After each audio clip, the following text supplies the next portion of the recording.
നബി സല്ലല്ലാഹു അലൈഹി വസല്ലമ തങ്ങൾ പറഞ്ഞു, റജബുൽ ലിതത്ഹീരിൽ ബദൻ, ശരീരത്തെ ശുദ്ധീകരിക്കേണ്ട മാസമാണ് റജബിന്റെ മാസം. ആ റജബ് മാസം നമ്മളിൽ നിന്ന് വിട പറഞ്ഞു പോയി. എത്ര പേരുടെ ശരീരമാണ് ശുദ്ധീകരിച്ചതെന്ന് അല്ലാഹുവിനറിയാം. എങ്ങനെയാണ് ശരീരത്തെ ശുദ്ധീകരിക്കേണ്ടത്? ബിൽ ഇബാദത്തി, ആരാധനകൾ കൊണ്ട് ശുദ്ധീകരിക്കേണ്ടതാണ്. പരിശുദ്ധമായ റജബിന്റെ മാസം സമാഗതമാകുമ്പോൾ നബി തങ്ങൾ സ്വല്ലല്ലാഹു അലൈഹി വസല്ലമ തങ്ങൾ സടകുടഞ്ഞെഴുന്നേറ്റ് മറ്റെല്ലാ ജോലികളും മാറ്റിവെച്ചുകൊണ്ട് പരിശുദ്ധമായ റമളാനിനെ വരവേൽക്കുന്നതിന്റെ തയ്യാറെടുപ്പിലാണ്. 2 മാസം മുമ്പ് മുതലുള്ള ഒരുക്കമാണ് പരിശുദ്ധമായ റമളാനിനു വേണ്ടി. അതാണ് ബഹുമാനപ്പെട്ട പ്രവാചകൻ റജബ് മാസം എത്തുമ്പോൾ ദുആ ചെയ്യുമായിരുന്നു, അല്ലാഹുമ്മ ബാരിക് ലനാ ഫീ റജബിൻ വശഅബാൻ വബല്ലിഗ്നാ റമളാൻ. പടച്ചവനെ, റജബിലും ശഅബാനിലും നീ ബർക്കത്ത് ചെയ്യണമേ. അല്ലാഹുവേ, മഗ്ഫിറത്തിന്റെ മാസമായ മർഹമത്തിന്റെ മാസമായ റമളാൻ ഞങ്ങളിലേക്ക് നീ എത്തിച്ചു തരണമേ എന്ന് നബി തങ്ങൾ പ്രാർത്ഥിക്കുമായിരുന്നുവെങ്കിൽ സുഹൃത്തുക്കളെ, ആ റജബിന്റെ മാസം നമ്മളിൽ നിന്ന് വിട പറഞ്ഞു പോയി. ഈ മാസം ഏതാണ്? ആ റജബിനേക്കാൾ ശ്രേഷ്ഠമേറിയ ശഅബാനിന്റെ മാസമാണ്. ബഹുമാനപ്പെട്ട പ്രവാചകന്റെ മാസമാണ്. നബിയുനാ റസൂലുള്ളാഹി തങ്ങൾ പറഞ്ഞു പോയി, ശഅബാനു ശഹരി വറമളാനു ശഹ്റു ഉമ്മത്തി. എന്റെ മാസമാണ് ശഅബാനിന്റെ മാസം, എന്റെ മാസമാണ് ശഅബാനിന്റെ മാസം. റമളാനിന്റെ മാസം ലോക ഉമ്മത്തിന്റെ മാസമാണ്. അവരുടെ ആശാ കേന്ദ്രമാണത്. പാപമോചനത്തിന്റെ മാസമാണ് വരാനിരിക്കുന്ന റമളാൻ. മഗ്ഫിറത്തിന്റെ വാതിലുകളെ തുറക്കപ്പെടുന്ന മാസമാണ് റമളാൻ. കാരുണ്യത്തിന്റെ മാസമാണ് റമളാൻ. പിശാചിനെ ചങ്ങലക്കിട്ട് ബന്ധിക്കപ്പെടുന്ന മാസമാണ് റമളാൻ. ആ റമളാനിനെ വരവേൽക്കുന്നതിന് വേണ്ടി ശഅബാനിൽ കൂടുതൽ നോമ്പെടുക്കുകയും ഇബാദത്തിൽ വ്യാപൃതനാവുകയും ചെയ്തിരുന്നു പുണ്യ റസൂൽ സല്ലല്ലാഹു അലൈഹി വസല്ലം. ബഹുമാനപ്പെട്ട സഹാബാക്കൾ ചോദിച്ചുപോയി. ഉസാമ റളിയല്ലാഹു തആല അൻഹു ചോദിച്ചുപോയി, ഖുൽതു യാ റസൂലല്ലാഹ്, അല്ലാഹുവിന്റെ റസൂലേ, അങ്ങേ ഞാൻ കാണുകയാണ് എല്ലാ മാസത്തേക്കാൾ ഈ ശഅബാനിന്റെ മാസത്തിൽ കൂടുതൽ നോമ്പെടുക്കുന്നത് ഞാൻ കാണുന്നല്ലോ നബിയേ. ബഹുമാനപ്പെട്ട പ്രവാചകൻ അതിന് മറുപടി നൽകിക്കൊണ്ട് പറഞ്ഞു പോയി, അതെ, എല്ലാ അനുയായികളും എല്ലാ സഹോദരങ്ങളും അശ്രദ്ധയിൽ കഴിയുന്ന മാസമാണ് ശഅബാനിന്റെ മാസം. ഈ മാസത്തിൽ അശ്രദ്ധയിൽ കഴിയുന്നു. യഗ്ഫിലുന്നാസു അൻഹു ബൈന റജബിൻ വറമളാൻ. റമളാനിന്റെയും റജബിന്റെയും ഇടയിലുള്ള മാസമായ ഈ ശഅബാനിന്റെ മാസത്തെ അവർ വിസ്മരിച്ചു പോകുന്നു. എത്രയോ അനുഗ്രഹീതമായ മാസങ്ങളാണ്. ലിഅന്നഹു യതശഅബു ഫീഹി ഖൈറുൻ കസീർ. ധാരാളം നന്മകൾ വ്യാപിക്കുന്ന മാസമാണ് ഈ ശഅബാനിന്റെ മാസം. ഈ മാസത്തെ മറന്നു പോകുന്നു എന്റെ അനുയായികൾ. മാത്രമല്ല, യുർഫഉൽ അഅമാലു ലിറബ്ബിൽ ആലമീൻ. ആകാശ ലോകത്തേക്ക് പടച്ച തമ്പുരാന്റെ ദർബാറിലേക്ക് മനുഷ്യ മക്കളെ, നിങ്ങളുടെ അമലുകൾ ഉയർത്തപ്പെടുന്ന മാസമാണ് ഈ ശഅബാനിന്റെ മാസം. അതുകൊണ്ട് ഫഉഹിബ്ബു, ഞാൻ ആഗ്രഹിക്കുന്നു, അയ്യുർഫഅ അമലി വഅന സായിം.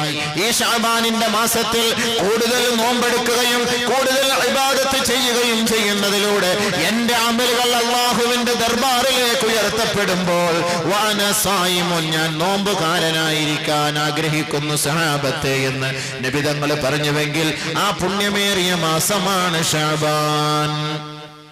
ശഅബാനുൽ തത്ഹീനിൽ ഖൽബ്, ഹൃദയത്തെ ശുദ്ധികലശം ചെയ്യേണ്ട മാസമാണ് ശഅബാൻ. എങ്ങനെയാണ് ഹൃദയത്തെ ശുദ്ധികലശം നടത്തേണ്ടത്? ബിൽ ഇസ്തിഗ്ഫാരി വത്തൗബതി, പാപമോചനത്തിലൂടെ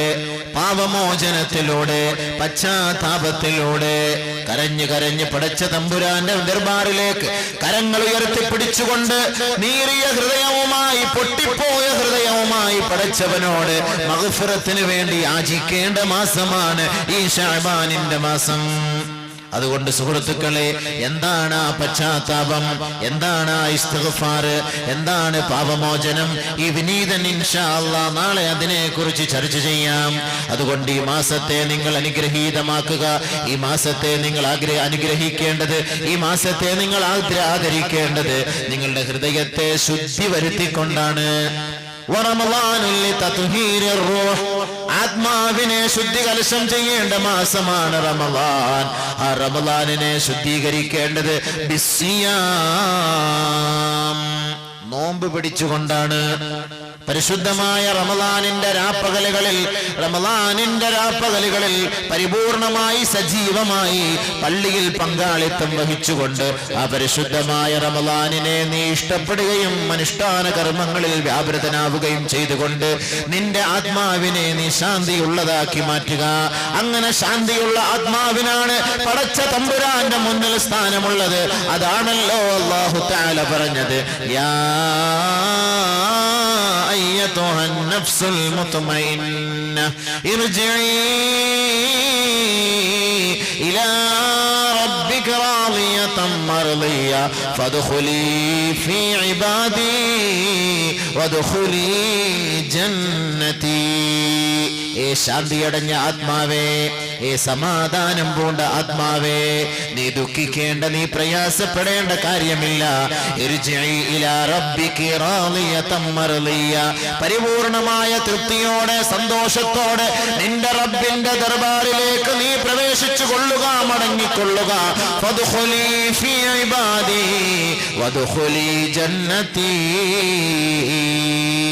ഒരു പ്രയാസമില്ലാത്ത എന്റെ ഭവനത്തിൽ, ദുഃഖമില്ലാത്ത എന്റെ ഭവനത്തിൽ, അവിടെ ഒരു കലഹമില്ല, അവിടെ ഒരു മരണമില്ല, അവിടെ കൊടും ചൂടില്ല, അവിടെ കൊടുങ്കാറ്റില്ല, അവിടെ ആരെയും പേടിക്കേണ്ട, അവിടെ നീ അല്ലാഹുവിനെ അനുസരിക്കേണ്ട, നിന്നെ ആരെയും ദ്രോഹിക്കുകയുമില്ല, നീ ആരെയും ദ്രോഹിക്കുകയുമില്ല.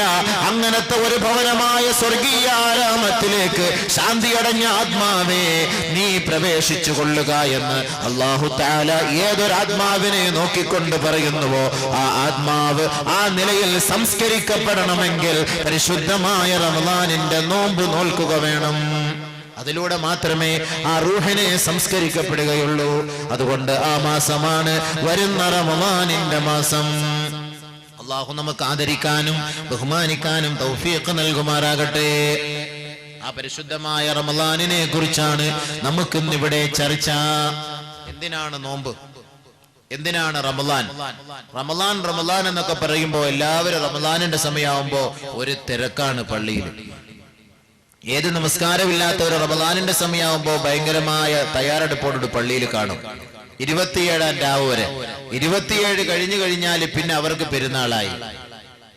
പിന്നെ ആലിമീങ്ങളൊന്നും ശവ്വാലിന്റെ മാസപ്പിറവി തീരുമാനിക്കണ്ട, ഇറച്ചിക്കച്ചവടക്കാരെ തീരുമാനിച്ച് വെട്ടാൻ തുടങ്ങും. അത് അവിടെ കണ്ടു പിറ, ഇവിടെ കണ്ടു പിറ, പരിപാടി അങ്ങ് കബൂലാക്കാൻ തുടങ്ങും. ബഹുമാനമുള്ള സുഹൃത്തുക്കളെ, എന്താണ് റമളാൻ? കഞ്ഞി കുടിക്കലോ, അല്ലെങ്കിൽ പയറ് കൊടുക്കലോ, കുറെ ഈത്തപ്പഴം തിന്നലോ, കുറെ ആളുകളെ വിളിച്ചു കൂട്ടിയിട്ട് ആഹാരം കൊടുക്കലോ, ഇതൊക്കെയാണോ റമളാൻ? എന്താണ് റമളാൻ? എന്തിനാണ് റമളാനിന് റമളാൻ എന്ന് പേര് വയ്ക്കപ്പെട്ടത്? റമളാൻ എന്ന് പേര് വരാൻ കാരണം പലതും ഉലമാക്കൾ പഠിപ്പിച്ചു തരുന്നു. അതെല്ലാം വിശാലമായി ചർച്ച ചെയ്യാൻ നമുക്ക് സമയമില്ല. അങ്ങനെ ചർച്ച ചെയ്താൽ നമ്മുടെ വിഷയം പൂർത്തീകരിക്കാൻ കഴിയില്ല. നാളെ നമ്മുടെ വിഷയം പശ്ചാത്താപം. അതുകൊണ്ട് റമളാനിന് റമളാൻ എന്ന് പേര് വെക്കാൻ കാരണം